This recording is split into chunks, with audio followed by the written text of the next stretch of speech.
Cause I'm about that. Cause I'm about that.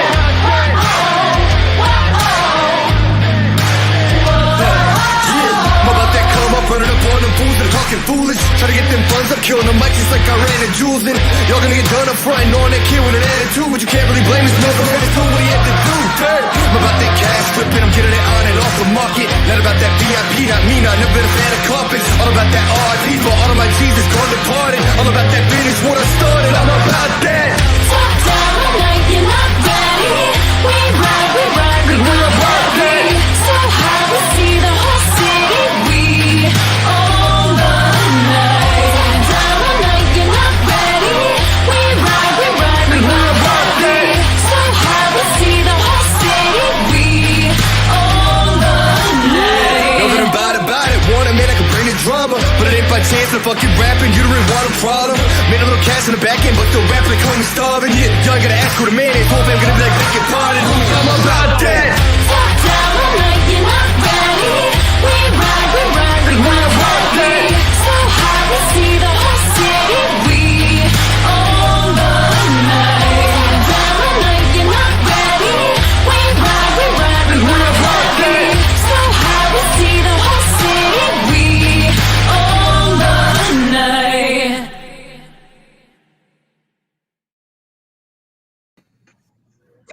And welcome, ladies and gentlemen, into YSN Power Hour. It is a Thursday edition of the PH, and Muncie is with us, Q's with us, and Billy Mack of Max Baseball Academy joins us as well. Can I stop introducing you just as Max Baseball Academy and start introducing you as one of our own YSN members? Because you're in here on Fridays and Saturdays. You work for us. Sure. He's just Billy Mack. He's Billy Mack. He's on the team. He's YSN. He's one of us. He's family. I'm like the rebel.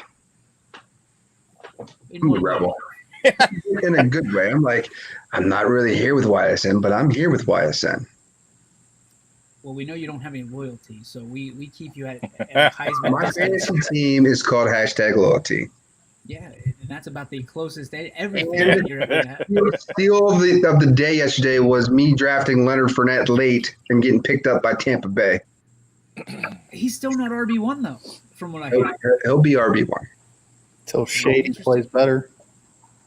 Who? That's what I'm saying. Shady McCoy, who actually Shady, resides on 56 9 years old. Doesn't matter. So is Tom Brady. So they have something. Doesn't they can matter. talk It's about. an air raid offense. They're Pediasure or whatever they drink. That's not right. Pedialyte? Inshore. Inshore. That's what the old people drink. I just got this feeling Tom Brady drinks chocolate milk on the sidelines. Like he just seems like he'd be that guy. No? At this point, I wouldn't be surprised at anything Tom Brady does. Anything he does is solid as gold. Speaking of solid as gold, guys, check this out. It is National Bowling League Day. Who the hell knows what that means? I mean, I've never been part of a bowling league. Munson strikes me as the kind of guy that would be part of a bowling league. No, not the old Roy Munson dig there. No, I like to bowl. I've never been in a bowling league, but I know I like to do the cha-cha. So I like to throw darts. Cha-cha slide. Yeah, I would love to watch you do the cha-cha, Paul. I was in a bowling league when I was like 10 or 11. Really? Yeah, we had a bowl. What is the highest you've ever bowled? Highest I've ever bowled. I want to say I was up in the 280s. What? Yeah, I was pretty good. You bowled almost a perfect game. Yeah. What else I've can never gotten a perfect game, but yeah, I've been up there. Quinn, are you a good bowler? Hell no. I felt like I'm not even going going to fake it and lie to everybody. I'm gonna listen, DJ. I'm gonna tell you like I tell Kate. All right. Anything I do, I can be pretty good at. Anything I figure out I want to do, I can be pretty good at it. Yeah. Period. Can you slam dunk? Can you try that? Yeah. Give me a trampoline. I'll dunk it. Give me a trampoline. Hey, now, trampoline. I'm good at Wii bowling too. Ask Quinn. Lay down. You're good at what, Paul? I said I'm good at Wii bowling too. Ask Quinn. You are good at Wii bowling. Yeah, he's the only guy I know that can flip the remote, cheat the system, not move at all, and still bowl almost a perfect game. Asterisks other than you, lazy ass. I don't bowl a perfect game like Paul. This is how Quinn bowls. That's how He it is. flips it. He does this. It's like he's fishing. Yeah, I just turn it upside down and this little flick ball goes down, curves. It's money. Cheater. This is, Exactly. Oh, here we go. Eye roll emoji from Kate, and she throws in, "This is true. He hustled me bowling before."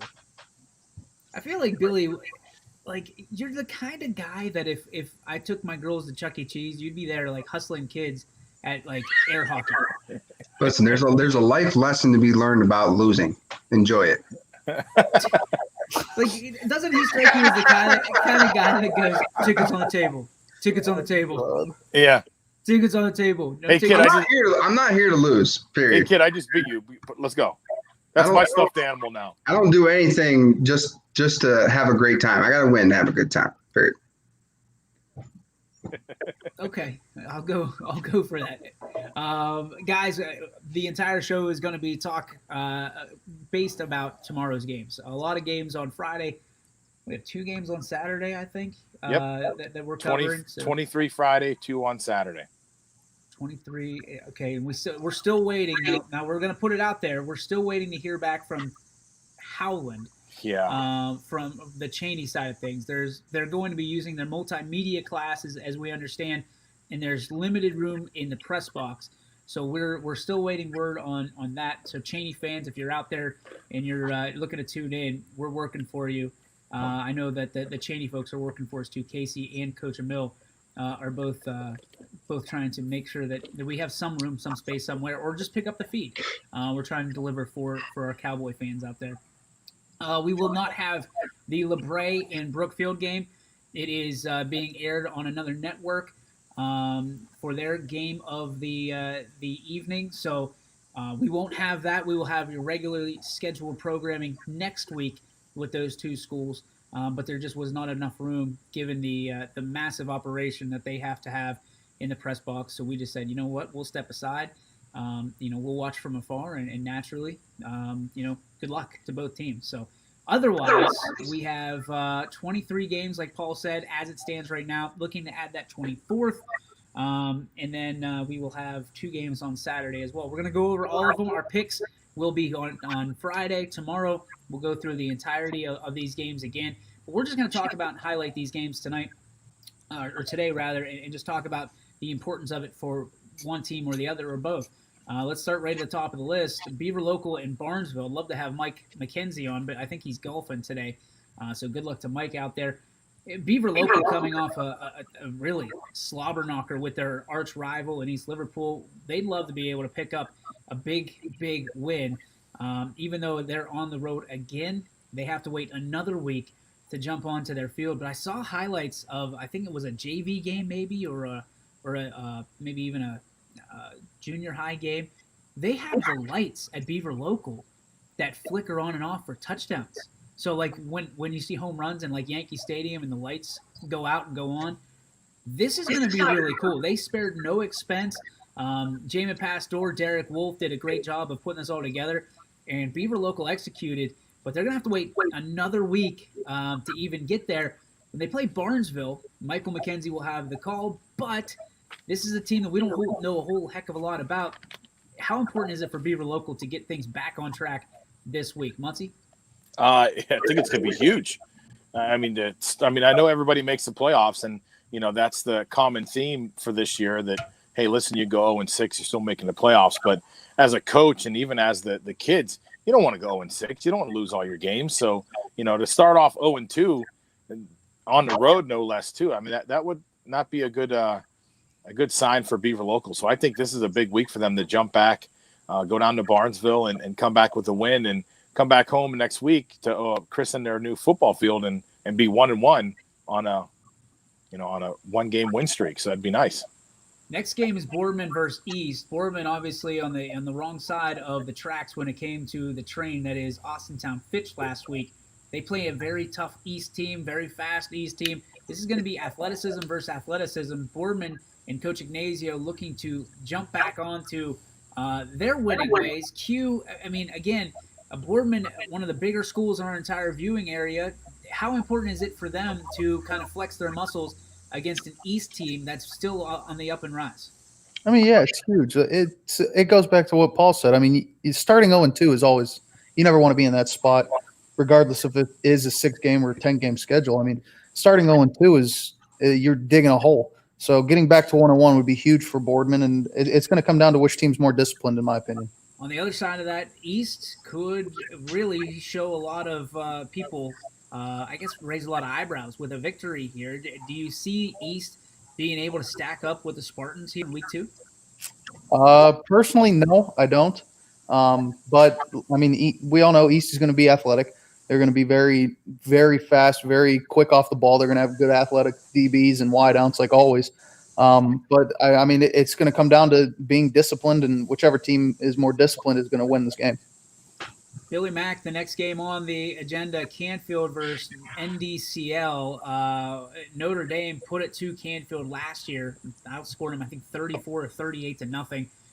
Talking to Coach Pavlansky and talking to one of their star quarterback, there's a lot on the line here. I mean, they want to make an impression. They want to make a big impression tomorrow night. Do you feel Canfield can get back into the win column against NDCL? They started the season 1-0.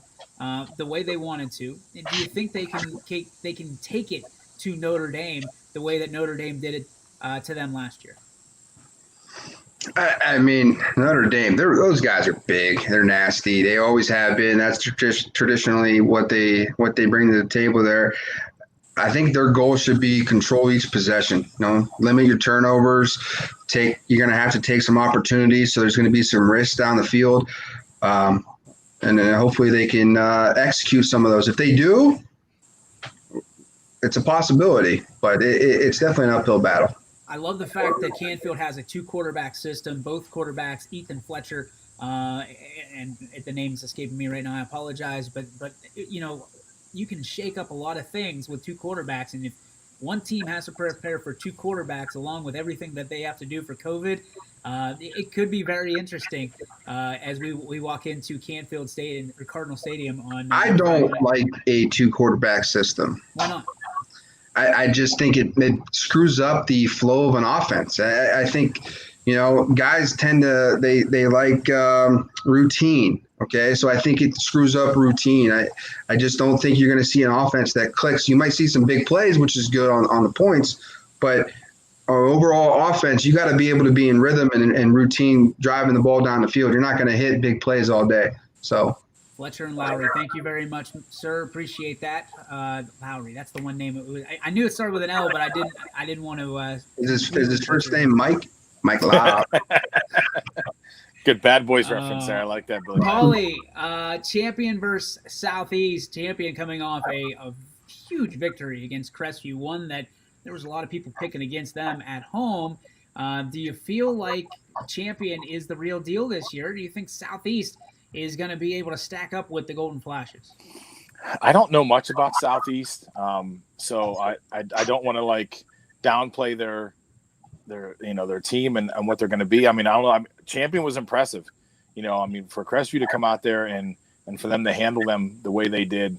I think that was impressive on Champion's part. So, not knowing much about Southeast, I'm not sure.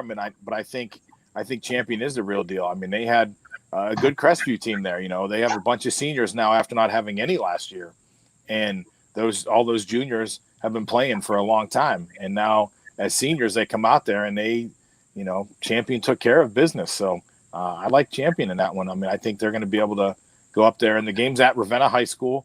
So they're going to go there, and kind of a neutral field, but not really, because Southeast is from there. It's just not their field. Uh-oh. I think he's getting a call. Southeast doesn't have any Ravenna kids, though. Mm-mm. That's not really their pool. No. Paul, No. Are you still there? Yeah, I'm here. Okay. Yep. Yeah, I mean, when you turn the page to the next game, there's Crestview right there. Crestview versus Camel. It's a big night in Rebel Country because it is the christening of their brand new turf field and a lot of things that came around it. This has been a long time in the making. You can check out our Coach's Corner with Paul Cusick. That is now available on ysnlive.com to hear a little bit more about it. But I got to say this, the Rebels have always been that team that when they get tested and they get punched in the face, they always stand back up off the canvas and throw a haymaker right back. That's the way they do things in Crestview. So I'm interested to see. This is going to be a very physical game. This is a fast Crestview team against a very physical Camel Red Devil team, and to see how this kind of matches up and how they break in that new stadium is going to be really, really interesting, because I can see the Rebels walking away with a victory, but Camel is one of those teams. They are not going to take it laying down. They're just not. They're not, no pun intended. They're not going to roll out the red carpet to have Crestview walk all over them on Friday night. Muncie, you feel the same way about this Crestview team? You kind of alluded to it. Yeah, absolutely. I mean, the Crestview team, knowing that team from playing when I played, we played against them every year, and then now coaching, baseball, but being a part of the school still every year. I mean, it was always a big game. It didn't matter how each team was. If each team was down, I mean, it was still a good game. But yeah, you weren't going to go in there and just walk all over them, and they weren't going to take it. They were going to come back and fight. And I think they're upset. And the other big thing, talking about those seniors, all those seniors now, they're playing on that field for the first time. This is the first game on that field. And you don't want to be that team that loses the first game on that field. You don't want to be remembered for that. I mean, there was times, I remember the last group of guys who got to play on South Range's grass field. They lost that game, and those kids were devastated. They were really upset about that. So these Crestview kids aren't going to, they're going to fight, and they're going to give it that good old country try, and they're going to go out there and want to smack somebody in the face. So everybody seems to think that Crestview is still out in the country. We've changed our ways in Columbiana County, people. We have electricity, we have cars. I didn't say that they weren't, but they still are in the country. Goodness gracious. All right. Quinn, East Liverpool, a team that was very impressive in week 1. They head on the road to take on Indian Creek, a team that's always impressive. This is a matchup that if you don't have East Liverpool versus Beaver Local, you can fill in Beaver Local with Indian Creek. And these two teams like getting to it. They get you want to talk about country. These are two teams that are old school, that punch the clock, grab their lunch pail, and they go to work. How do you think that East Liverpool stacks up against Indian Creek, and do you think they're able to walk away 2-0 when it's all said and done? I mean, like you said, they're physical. They're both very physical teams. I don't know much about Indian Creek other than just the fact that they're gritty. I know Liverpool has some athletes and all that stuff, so you want to see if they can get out and kind of make some big plays happen and stuff like that. And it could just be one of those things where one big play determines the game, honestly. East Liverpool, to me, has the ability to have big splash plays, and they haven't had that too much in the past. Last year, a little bit with their athletes on the field, but they've got some. And under Coach Ludwig, he has really embraced the big splash plays and opportunities to flip field position quick, fast, and in a hurry. So I'm excited to watch this game. Tommy Pease will have it for you, and Rob Kelly from Indian Creek tomorrow night. Here's a game that a lot of people aren't talking about, but and maybe for good reason. But this is a game that's been almost a year in the making. East Palestine home taking on Columbiana. Last two times these teams met, it did not go so well for East Palestine. I think it was 82-0 final score. They had to actually call the game, and believe you me, the East Palestine Bulldogs have been talking about it ever since. And the question is Columbiana going to try to reinforce the message that they sent last year, or will East Palestine take notice and take offense to it and try to turn things around? I mean, it wasn't a good showing in week 1. I think everybody saw that and everybody understands. I don't think there's a whole lot of people that are going to be able to stand for another season like the last, and that includes head coach Tony Foster. He wants to turn this program around. He'll tell you straight to your face and twice on Sunday that he wants to really get a nice win in a program victory to turn the tide back to East Palestine. Probably not a bigger game on the schedule for them to do that than against their arch rival in Columbiana. Paul, if somebody beats you 82-0, what are some of the things that you're thinking about when you take that field tomorrow night? I'll punch them in the face. I mean, that's what I'd. I mean, here's the thing. Here's what I think is going to happen. What I think is going to happen is I think East Palestine's going to come out, and they're going to come out like a bunch of rabid dogs, and pun totally intended, being the Bulldogs. I think they're going to come out there and just want to try to whoop those guys. And you're on our field now. We're going to try to do this. I think they're just as tough as it is to say. Like I said, I'm friends with Tony too. I think they're going to run out of gas. I think they're going to come out and they're going to give a valiant effort and really try to keep it close and try to maybe jump out to a lead at some point. But I think Columbiana is just going to be able to grind it down and pull away. But yeah, I mean, you get beat 82-0. I mean, you want to come out and it was. Listen, you don't like to talk bad about programs and stuff, but it was a bad look for them last year to do that to somebody. I mean, they were literally trying to break the record, and he was upset that the game got canceled. But I don't blame what Tony did at all. Like, you're not going to embarrass my team and my program by doing something like this. And what was that? A dog whine in there a little bit? Yeah. Yawning. You embarrassed Mac now. Come on. My dogs are yawning hearing this right now from you. Oh, wow. Oh, ouch. Okay. But yeah, this is all great, but they didn't look very good last week either. They didn't really show up last week to play. So what is supposed to get me excited to watch them this week? Talking about it is one thing, but they didn't do anything last week to prepare to come into this game. They didn't show up last week either. So what is, to me, I think you're going to see more of the same thing. It may not be 82, but there's going to be a lot of points scored by Columbiana. Columbiana has athletes, and that's my biggest thing. Is you look at some of the names on that roster, and they haven't changed. I mean, you lose a ton of people in Columbiana, and there was some concern about how many people they lost. But at the end of the day, it's still the red and white lining up against the brown and white, and that is a rivalry that is as old as time. So when you look at what things and what is going to happen on Friday night, throw all the records, throw all of this out. You're just going to see Clippers versus Bulldogs, and let the best team win. And I think that the Bulldogs have to take a stand here. And I say this for as someone who graduated from East Palestine and someone who respects the hell out of Columbiana.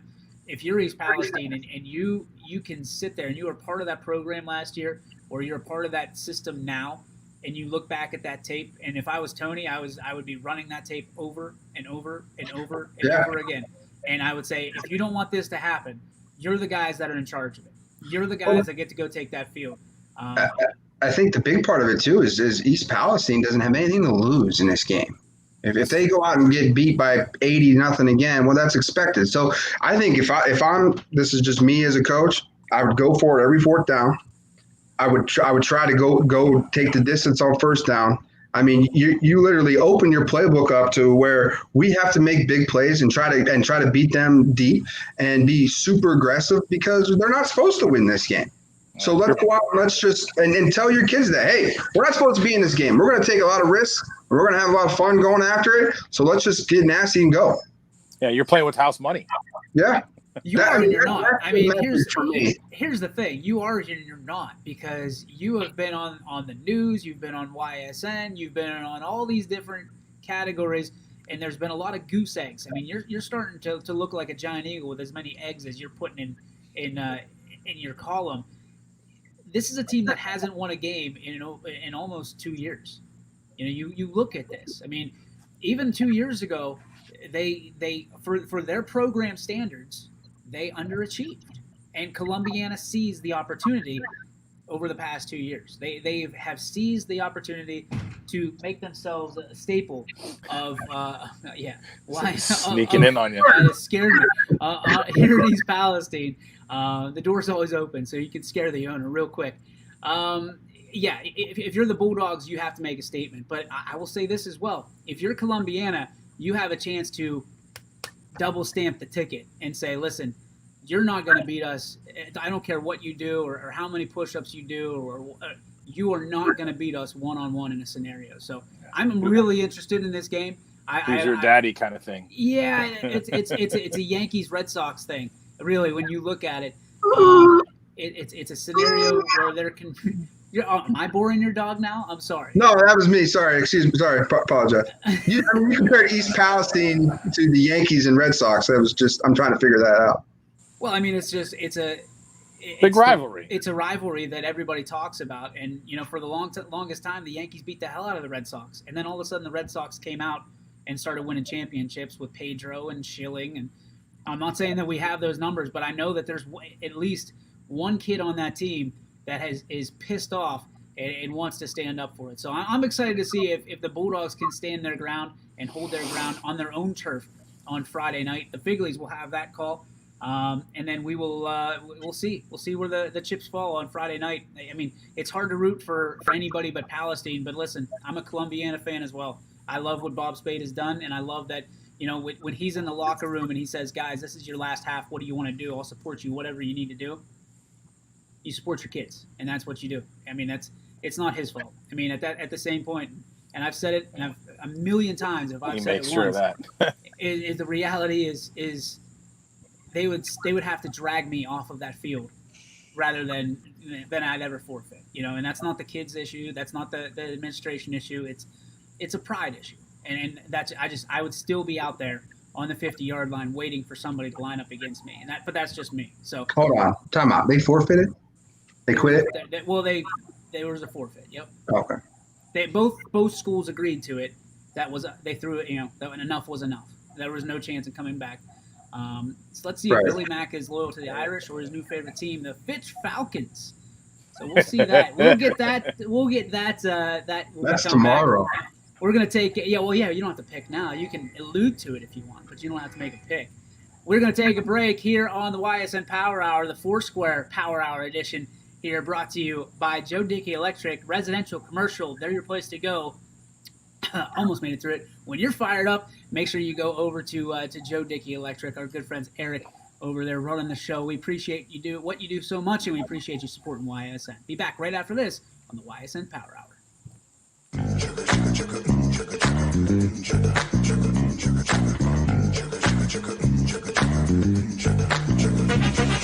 Friday night, it's fresh limousine.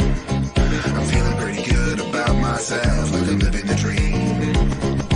Platform shoes, strutting down the street. It's gonna get hot here, I hope you can handle the heat. Everybody get down. Over the years, you watched us grow, and as we've grown, so has the Myers Family Insurance team. Thanks to all of you who have trusted our families to help you with your Medicare needs. Myers Family Insurance looks forward to helping you now for years to come. So call our family today and remind them how cute we are. Myers Family Insurance continues to be the area's resource for all your Medicare and retirement needs. Call today, 330-286-3044. Your teams work hard and give it all they've got. Well, so does ours, because 21 Sports and YSN give you extra effort when covering local sports. 21 Sports and YSN, winning coverage of our Valley's teams. Planning a project around your home or rental property? Trust the electrical service to the local experts with 62 years of serving the Mahoning Valley. Joe Dickey Electric is your local go-to source for responsive, reliable residential electrical work. From everyday maintenance and repairs to new installations, electrical upgrades, and safety inspections, no job is too big or too small. Call Joe Dickey Electric today, 800-549-3976, or visit DickeyElectric.com. That's DickeyElectric.com. Myers Family Insurance knows the importance of a great team. Our team continues to grow to help you with your Medicare and retirement needs. The annual election period is here, so it's all hands on deck to make sure your plans still meet your needs for 2020. Call us today. And welcome back to the YSN Power Hour. DJ Yoakley with you. As there was a gentleman in here, he just wanted to know how to stream the game tomorrow. Sweet. In East Palestine. So yeah, absolutely. We love being able to educate people on how to stream games, how to purchase games. We are working with our partners, iSynergy, which this half hour is brought to you by iSynergy, the official digital partner of YSN. I don't know why it was so hard for me to say, but there it is. They had a great conversation with them today. We are revamping our website to make it more user-friendly for you on Friday night. So we're taking out the registration, like the user registration on our side.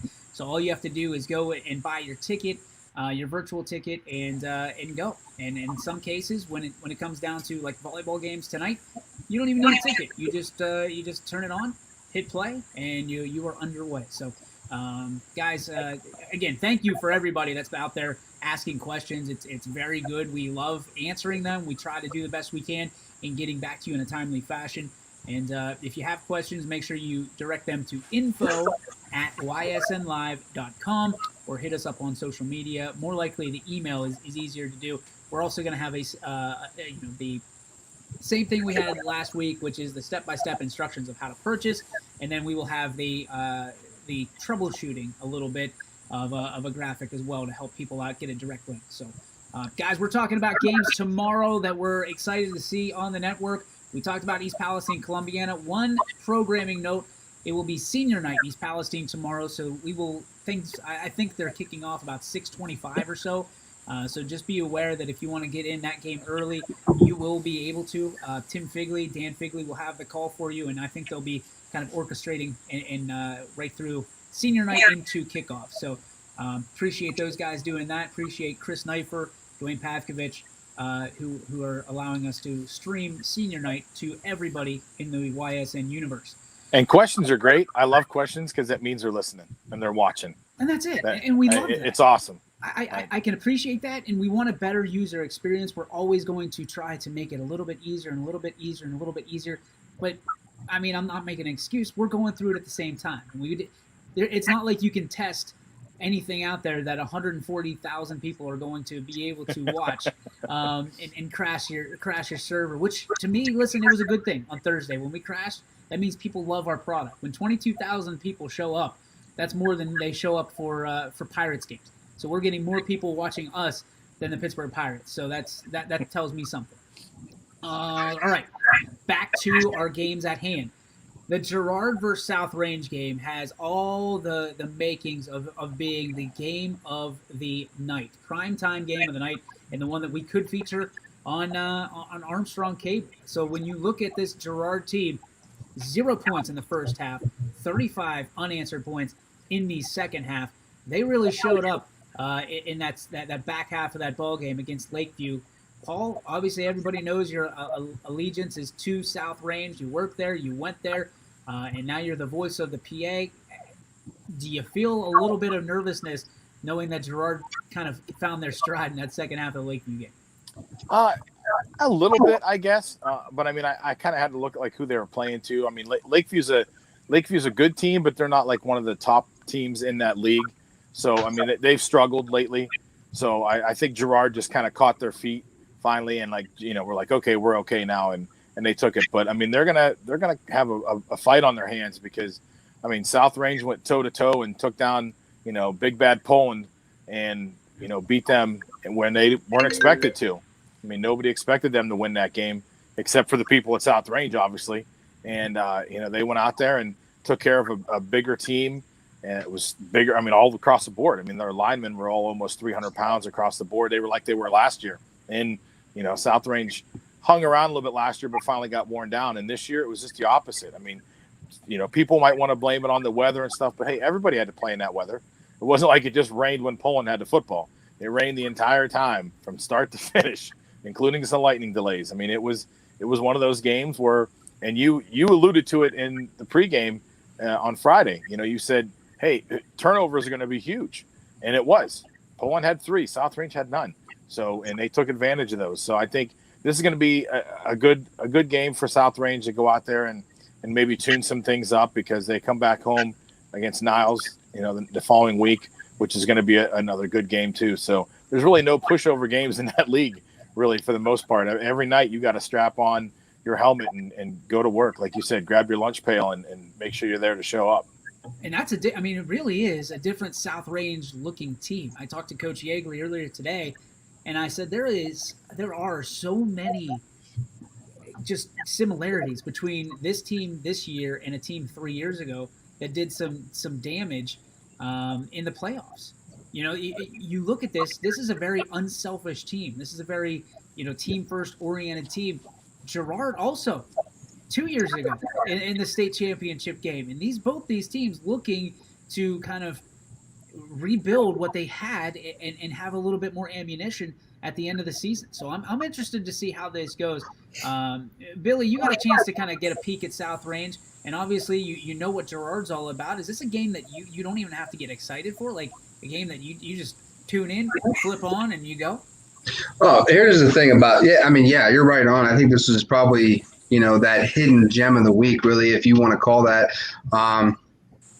because of some of the other games that are playing this week. But the thing about Girard is they do such a great job of finding your weakness. and exploiting it.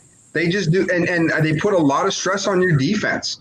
And they're fast on defense. On top of that, they're normally big up front or anything like that. So you could take advantage of running the football down their throat, but they're going to spread it out and they're going to attack your weaknesses. If they have to throw it down the field, they'll throw it down the field. They got to throw some bubbles, some slants, some pick plays. They're going to do that. They're going to find your weakness and they're going to exploit it. So it's going to be a game of adjustments and coaching mistakes.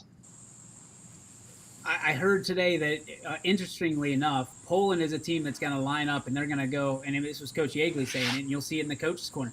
They're going to line up and they're going to go toe-to-toe with you. Gerard's a team that's going to spread you out, so it's going to be very interesting how the Raiders can handle, Del Garbino and what he brings to the table. You've got a Melito out there again. They seem to, have those on standby out in Gerard, and they are premier athletes. So when you look at what Gerard has, there's not a whole lot that South Range saw in week 1 that they're going to see in week 2. It's going to be a complete flip. So adjustments are going to be the name of the game in this one. So I'll give you a little pre-game on what we're going to talk about tomorrow. But if South Range can make the adjustments, it's going to be it's going to be their game to lose. But if Gerard can come out flying like they typically do, like you said, Billy Mack, goodness gracious, it could be a long night one way or the other for one of those teams. All right, Quinn, Jefferson versus Hubbard.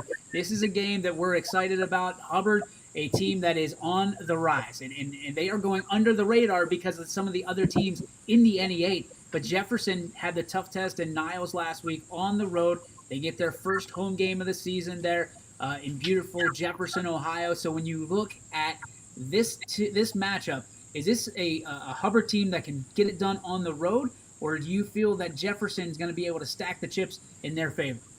To be honest with you, I don't know anything about Jefferson. I really don't. I'll tell you, teams hate to travel to Jefferson. Yeah, I mean, all I know is it's like in the middle of absolutely nowhere.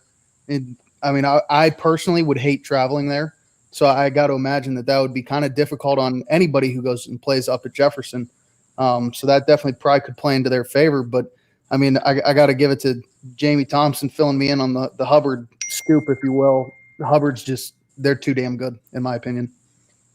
Mac, your take on the travel and what it takes to, especially given the social distancing and things of that nature. This isn't with us when we travel on buses. There's a lot of other factors that are going into this. Do you think Jefferson can take advantage of that, even though it's Trumbull County to Ashtabula? Yeah. It's not like we're going from East Palestine to Jefferson. We don't have to take a red eye, but it's still a little bit of travel. Still got to get on those bus and take all those COVID precautions. Still probably about an hour bus ride from Hubbard to Jefferson. I mean, I think that you got to start out hot if you're Jefferson and try to cruise control, because the talent of Hubbard is going to take over at some point. So, there's a lot of weird adjustments everybody's doing on the away game. So, but I really just don't see Jefferson standing in the way of Hubbard. Muncie, you're shaking your head. I'm sorry. I'm shaking ahead to those dings that you're getting right now that we're getting crap from somebody. So yeah, thanks. Yeah, appreciate it. We're on a group text here. I know. No, I agree. I mean, it's not going to be that bad of a drive, really. I can't think that it's an hour from there, though. I mean, Hubbard's just right down the road on 80 and then up 11. So, but I mean, it's still it's a pain to get up there, and then you're gonna have to adjust. But yeah, I think Hubbard's going to go in there and just kind of roll them a little bit. Jefferson and Lakeview, unfortunately, are the teams that they need to do some more improvements in the league to stick with some of the bigger teams in that. So I think I'm not saying, and I don't mean to cut you off, but I don't think that people give Jefferson near enough credit. I mean, I love the mentality out there. I love that, it's that East Palestine mentality. I picked him to win last week. Lost. You did pick him to win. My only loss on the record last week. Hey, I was the best picker. That's all I know. And I picked Niles, so I can tell you where I'm not going this week. What? Jefferson. Well, I mean, here's the thing: is there's going to be upsets. I believe I was the only one to pick Edison last week. Or you did? Okay, so we had two of us. But Edison went 0 for last year, and so let's let's not rule out Jefferson or Lakeview or try to treat them as the redheaded step. No offense, Billy, redheaded stepchildren of. I don't have red hair. Billy has no hair. Of the NE8. I absolutely love the fact that this could be an underdog victory if Jefferson plays their game. So I'm rooting for a good game, but you know, I guess we'll see who you pick tomorrow, huh? You'll see who I pick tomorrow. You'll see who I pick tomorrow. All right, it's gonna be like Lee Corso talking this team up, and go, yeah, but I'm gonna go with Hubbard. Yeah, I mean, we'll see. Who knows? I might fly Falcons fly. Let's go to the Dirty Birds, right? Let's do that. Liberty versus Newton Falls. Let's go to the Newton Falls grad, Billy Mack. Is this? I mean, seems like this is a pretty good matchup and a rivalry matchup of some sort. Talk to me about what you're seeing from Liberty and Newton Falls. I mean, Newton, this is pretty simple for me, you know, being an alumni. Newton Falls has a history, not so good, of really putting a competitive product out there for years. And they just need to kind of learn how to win individual battles to create those individual team wins, whether it be a drive, whether it be a quarter, whether it be a whole game. They really have to go out there and prove it. And they haven't done it in the past few years. So until they do, they have to go out and earn some things. They have to go out there and learn how to win.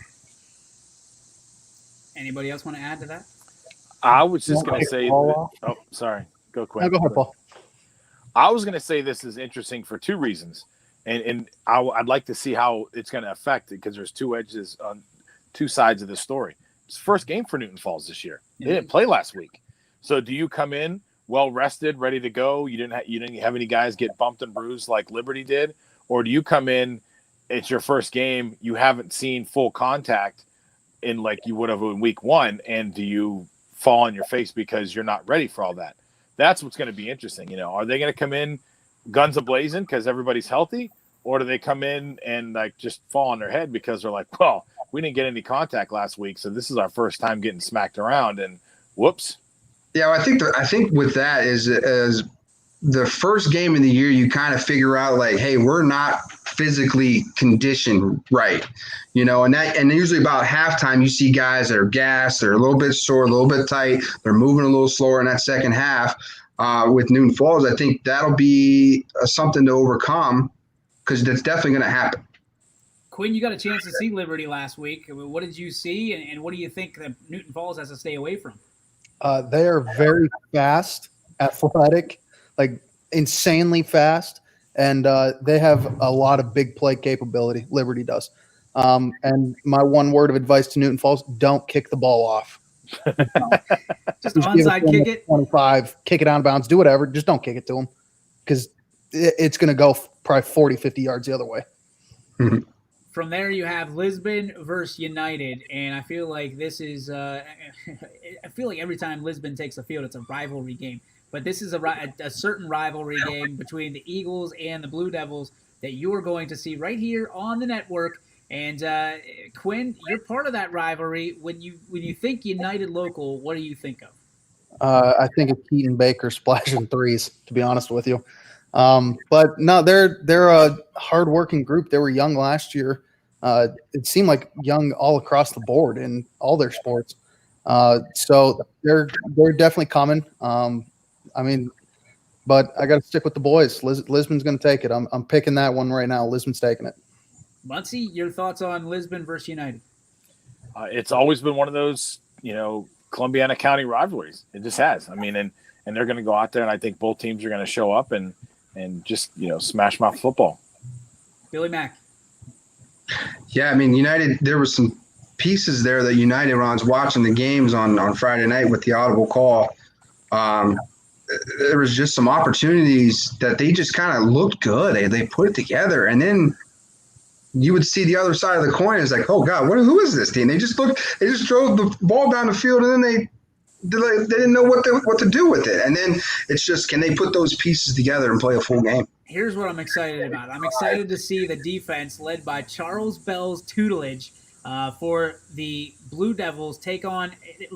Here's some statistics for you from Saturday's matchup against Columbiana. Brutus Ogilvy, 30 for 40 passing, for 425 yards. Keaton Baker, you talked about him splashing threes, Quinn. Well, he caught 12 passes for 255 yards. So that is what my buddy Charles Bell is up against tonight, and you got to believe he's burning the candles at both ends trying to get his guys ready. So this is going to be a slobber knocker. Don't miss this one. Make sure you turn on the Audible call, or if you want to order this one, $9.99 on Friday night, you can have it and watch the Audible call along with it. Louisville, let's head out to Stark County. Louisville and Barberton going head-to-head. Louisville showed a lot of people that it's not going to be quite as bad as originally thought when the year started. And they really showed up against Dover. I like their odds against Barberton here. Barberton always a tough product, but the I got them going. Going to Glen Oak. You're right. Yeah, they play Glen Oak. You're right. This is wrong in my thing. So I feel like a complete. I was about to say you were scaring the crap out of me because I'm thinking, dude, I made sure everything was okay at Glen Oak. You're right, because I talked to the AD earlier this week. I'm just trying to go off my teleprompter here. Got me. I was like, oh shit. All right, so they're going. I mean, Glen Oak's an established program as well. Louisville showing their cards in week one. Let's see what the Leopards can do. Watching them, and we got to give a Robbie Rob shout out. Watching Robbie Rob and Ben, they showed a little bit of not concern. They actually said that this is a very improved Louisville team. They thought that it might be a long year, but there's some things that the Leopards are doing this year that are really interesting. That maybe show them a little bit more favorable in Week 7. Now that everybody gets in the playoffs, so we'll see how that matchup takes place. Anybody taking Glen Oak on this? Yeah, I'll take Glen Oak on this one. You're taking Glen Oak, okay? I think so. I mean, we can have our picks tomorrow, but yeah, I mean, I think Louisville's got a rabid fan base. I tell you what, talk about loyalty. You know, those people are crazy down there. They love their Louisville Leopards. So, you know, more power to them. But, yeah, they're going to go on the road, so not as many of them can travel down to see that game. I mean, that's 2 weeks in a row that they're going to be on the road. So, make sure I update the Glen Oak on my note card so that way that never happens again. I was like, oh, crap. All right, here's back into the NE8 we go. Poland versus Niles. Two teams we're very familiar with. The Red Dragons with a big win. Poland coming off a big loss. There's a lot of people thinking that Poland's going to be pissed off, and coming back and showing up on their home field, their new beautiful turf they have in Poland, Ohio. Paul, you got a chance to see Poland up close and personal. What are your thoughts? I think this will be – I think this is one of the I mean, I know both games happen to be in the NE8, but I think this would be another one of those gem games that we're going to have because – you know, Niles coming off that big win, but I think Poland's in the same boat as Crestview is. You're coming off a loss of a game that you may not have thought you should have lost, and you're coming home to christen your brand new field. And do you want to do that? And I think they are going to be so mad. Listen, from reliable sources, I heard, you know, on the sidelines, those coaches were just irate that they were ended up losing that game last week. I think they have been in those kids' ears. Coach Williams and them have been in those kids' ears all week saying, listen, we're not going to lose another one. You're not losing at home. And I think this is going to be one of those games that they're going to try to turn it up a little bit. And Niles is coming off a great win, and I think they're going to come out there and say, well, hey, we're a force to be reckoned with too now. So I could see this game being real tight and maybe even an overtime game. Ooh. I'm in the same boat with you. I think this is going to be it's almost like mirrored images. Niles likes to air it out a little bit. Almost exactly like the Girard South Range game. You've got two different teams with two different strategies. Whose is going to pay off? And I think a lot of it comes down to what the weather's like. I mean, in a situation like last Friday. Looks good tomorrow. South Range, who airs it out a little bit more than Poland does. Usually the air attack is a little bit more susceptible in rain. But when you have the cheat code, but they ran the ball more. That's what I'm saying. When you have a cheat code like Dylan Dominguez, that's a top level talent. And he kind of shoved it back in my face because I said that for us to win, he needed to run for like almost 200 yards, and he only ran for like 74. He didn't have a lot of yards on the ground. Michael Petrone was really the stud in the game. He ran a big touchdown run, and he tucked that ball took off running. He didn't have to throw the ball too much. Listen, I got to be honest. When you're stacking up against South Range, you're looking for Dominguez in the backfield, and I think they said if somebody's gonna beat us, it's not gonna be Dominguez. Oh, absolutely.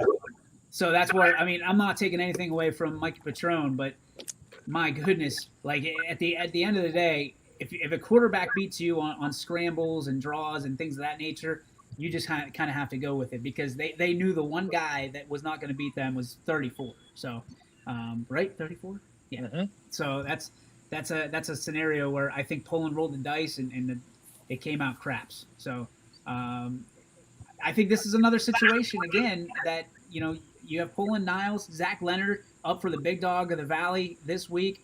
Put up unbelievable numbers, can get it done with his legs, can get it done with his arm. Very strong arm. They're going to have to key in on him, but there is a very talented running back out in Niles. He's a freshman. He's a stud. Not a whole lot of people know about him, but they will. I promise you by the week 6, we are going to be seeking his name, and I can't wait to debut his official name tomorrow on the YSN Power Hour. Let's take a trip down to Edison, where the 1-0 Edison Wildcats take on Connaughton Valley. Edison taking people by surprise. Just quite honestly, with that win last week over Toronto, that was a statement game, and Coach Shane looking to take that into week 2 with a little bit of momentum against Connaughton Valley. Do you feel good about Edison's chances moving into 2-0 position? Sure, why not? All right, well played. Next game, Salem versus Canton South. Salem looking to bounce back off a loss to West Branch, our newest YSN family member, the Warriors. And you have Salem playing, again, Canton South. This is a matchup that should favor the Quakers, but again, we've seen it. There's not a whole lot of scrimmaging. There's not a whole lot of lining up and tape on other teams. Do you think that Salem is able to put things together in week 2 better than they did in week 1? Quinn, let's go to you. Yeah, I think so. I mean, kind of going back to what you said about the whole no scrimmages and no film and stuff like that. Now they have film. Now they can see what they needed to work on, so they were able to do so. Yeah, I mean, I don't know much about Canton South either, other than it's south of Canton. So go Quakers. It really sounds like one of those teams you put on the schedule that's going to be an undisciplined team that's going to give you points to get into the postseason. That's kind of, I don't know anything about Canton South either.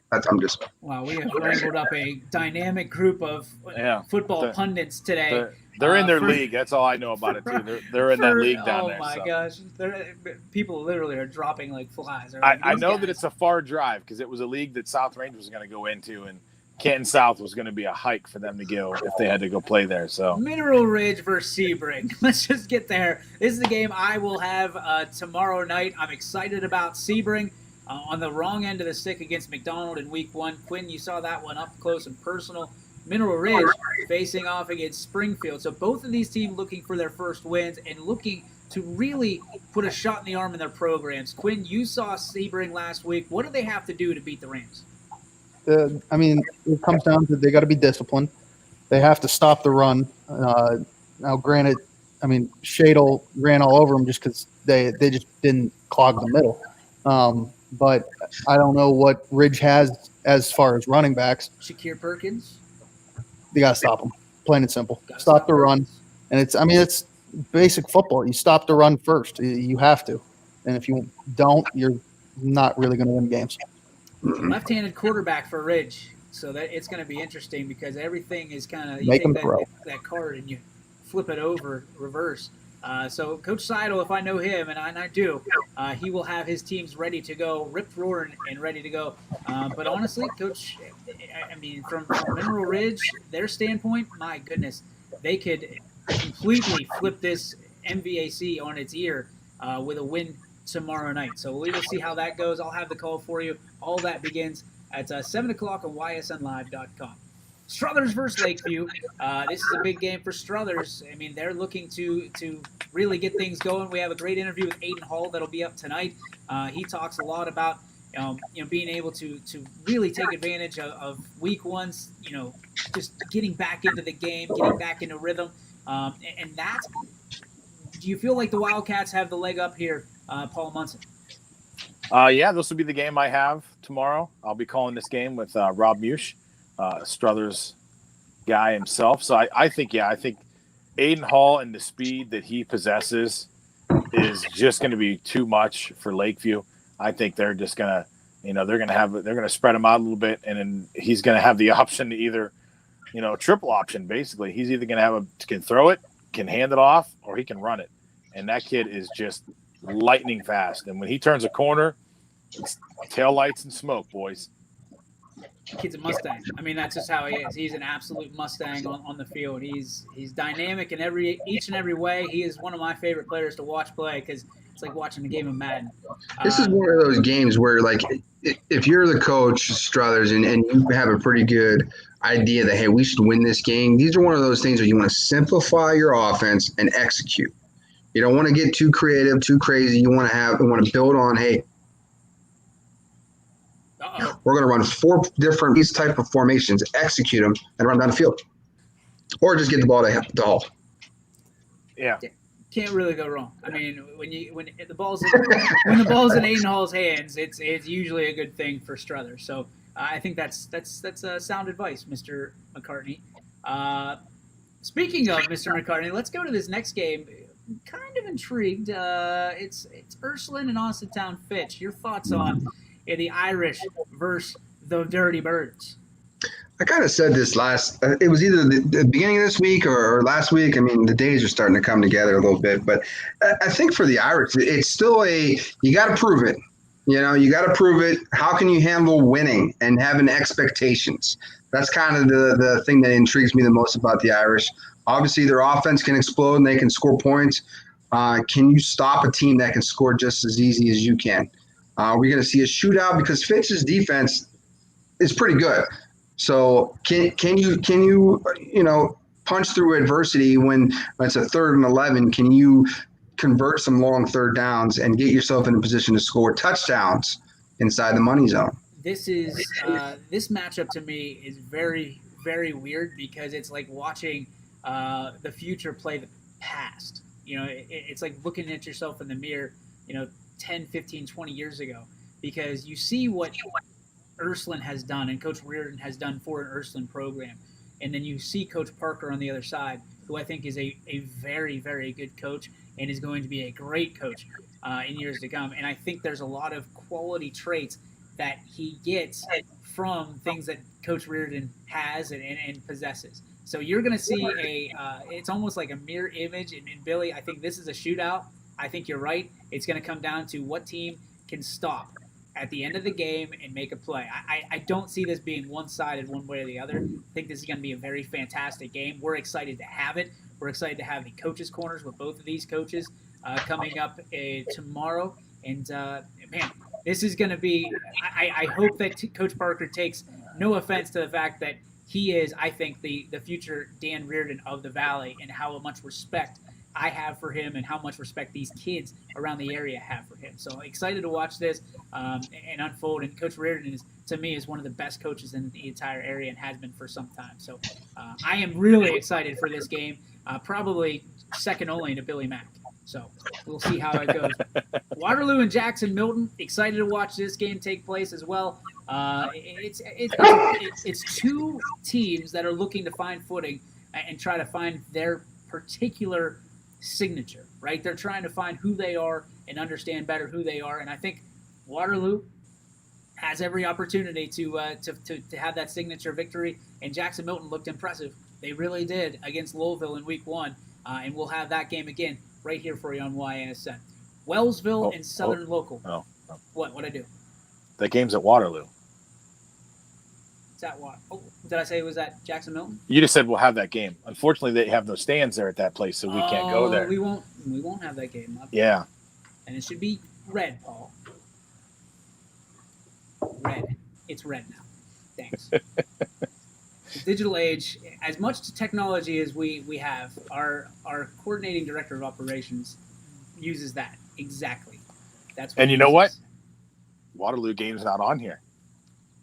Yeah, well, it's on mine, and I have the digital copy that everybody looks at. So, and it's green. I was pretty sure I had that a different way, but that's okay.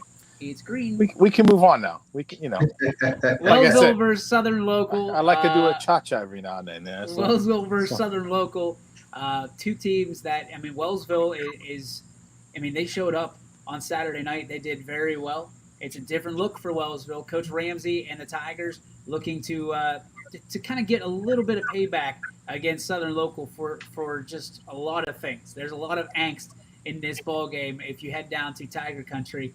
Southern Local looking to bounce back against, from that week 1 loss against Leetonia. That Leetonia controlled Marco Ferry. All the Bears showed up, and Coach Julia did a great job in that matchup.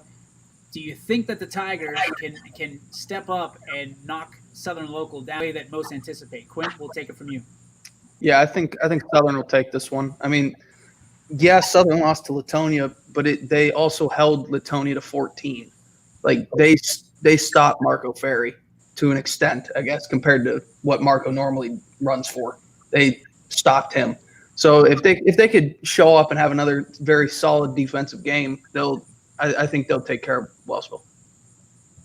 Western Reserve versus Springfield, and I have it listed as one of the games of the night because, I mean, these are two rivals going head-to-head, and there is a lot to lose. If you're Springfield, there is a lot to gain if you're Western Reserve. Under new tutelage, under a new coach, you've got a big game 1 under your belt, and now you move on to the state runner-up in Springfield Local. Can you see an outcome where Western Reserve is able to kind of dethrone, the David Goliath matchup they have here, Billy Mack? No, I don't. Springfield looked really good last week. I mean, not just because they played Middle Ridge and they were just a little bit better of a football team, but they're nasty up front. They're just nasty. And in high school football, if you're nasty up front, you're going to win a lot of games. And I just don't think that Western Reserve is ready for that type of punishment that they're about to see. Are the Blue Devils a team that can get behind being the underdog, so to speak, in this game and can rally around, being able to say, listen, nobody but us in this locker room believes we're going to win this game, so let's go out and shock the world. Quinn? Yeah, they can definitely do that. They have that kind of mentality as it is, kind of the reserve versus the world mentality. It's just that they're running into a state runner-up team that very well won state this year. Buzzsaw. They're not going to have the ability to keep up with them. They just don't have the firepower that Springfield has. And we move on to our final game on Friday night. It's going to be West Branch at Minerva. Paul, we just signed West Branch yesterday. We got to meet our announcer today. He is over the moon excited as Chuck for doing this. But this is a very impressive West Branch team that heads into to enemy territory. Do you feel West Branch can have a special year? I think so. I think, they got a good team over there. I mean, they just came off a good win off their rivals in Salem. And, just staying in league play and going down there to Minerva, I think will be a good game for them. So I think they're going to have a good season and it should be a good matchup. I think they're going to, first game on the road. So you see how the teams handle being on the road a little bit. But I think it'll be good. Limited fans. Again, when you're on the road, at home games are a little different.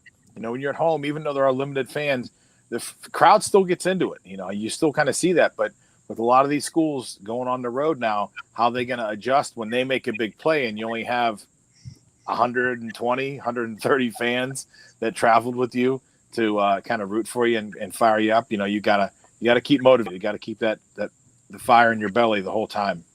It's going to put a wrap on the Friday games. We'll talk about Saturday tomorrow. We'll also pick all of these games, and we will show you the standings as Anthony Hartwig has them. I don't think I'm doing too good, and you got this little butthole underneath me that is leading. We only got 2 games. You don't want to talk about the 2 Saturday games? Expert. We are already in overtime, and I don't want to give away the Saturday games quite yet. But thanks for producing, Paul. I appreciate it. No problem. Let's get to our G. Berwick Farms What's Your Beef? Only 4 to go around. So I'll go ahead and start it off if you guys don't mind. My beef is with people who don't update the schedule. Get out of here.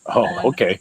On our Google Doc that is ever standing. And no, I don't care. I mean, reality is we have a lot of games, and sometimes some things just slip through the cracks, and it's as much my fault as it is anybody else. So my beef is against DJ Yoakley. That son of a beehive.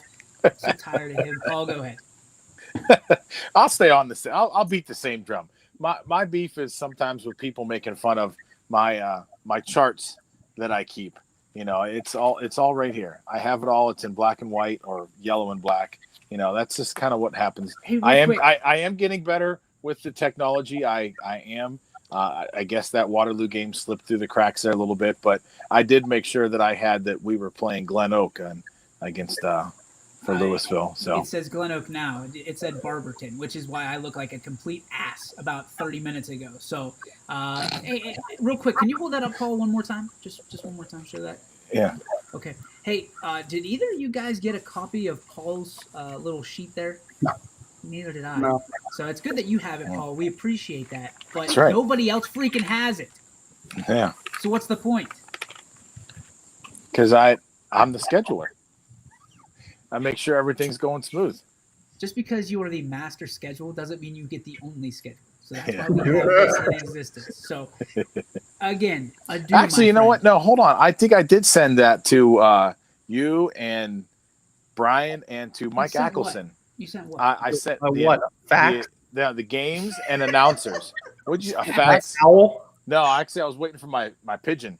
I got Pigeon pigeons. carry. Like me and Mike Tyson, we got pigeons, and I just tie a little sheet on there and I let them go. So You're right. You're right. You Yeah. did send us that. I can appreciate that. Yeah. And your little, it's a Word doc. it was. That's all you said. You said, "Hey, I need a Word doc." I was need like, "Okay, a I can do doc. one of those." I said we need a doc, and we got a Word doc. It Got a was a Word step doc. up from green crayon being written down. So thank you. No. We appreciate I don't. That's Beto's using crayons. I use pen at least. I'm confident enough in my writing, so I magic do it in markers pen. because you're all about the magic. Quinn, what is your beef brought to you by the guy behind you, G. Burbick Farms? Go ahead. I got two of them. I got the first one's with myself because I have yet to go out to G. Berwick Farms and get myself my gift card that I earned with my volleyball expertise, and then to just basically give it right back to them in the form of food. So that's my first beef. And my second beef is with anybody that works at a technology company but doesn't know how to work technology. Not going to name names, but we all know. Me. Matt, I know how to you're work up. it. I could set up our equipment like that, baby. I'm online. Let's go. But you good can't there. work with Google Doc. The Yeah, easy Google Docs should be pretty easy for you. Hey, then. I went through the other day and I put there should be some in yellow that I was questionable about. I had the green ones. I had the red ones. Are these on the games at a glance, or are these on the actual games? Oh, see, that's the thing. You went to the wrong one. She sent two schedules. There's a schedule, and then there was I think games at a glance. If you Which go to, one? I think I went to the games at a glance.